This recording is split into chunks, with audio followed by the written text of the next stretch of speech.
CapCut is free, it's fast, and it's legitimately good for short form video. When you need to turn around Reels and TikToks quickly, this is the tool. Premiere Pro for complex edits, CapCut for speed. The workflow, about 30 minutes to a finished reel.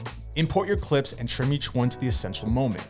Just the action, not the setup or reset. Adjust speed where needed. A pour might look better at 0.75 speed for drama. Slow motion always looks good for action shots. Add transitions between clips. Keep it consistent, one type throughout. Simple cuts usually work best. Add music from CapCut's library or trending audio.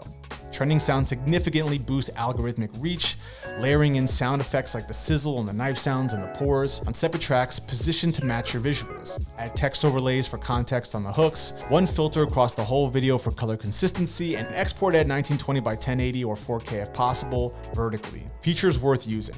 Auto captions for accessibility. You can use an app like Captions.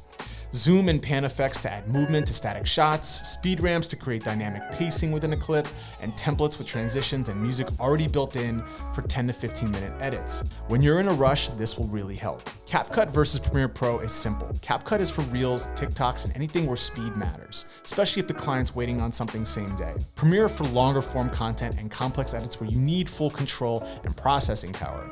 If you're posting consistently, and you should be, CapCut is how you should stay sane.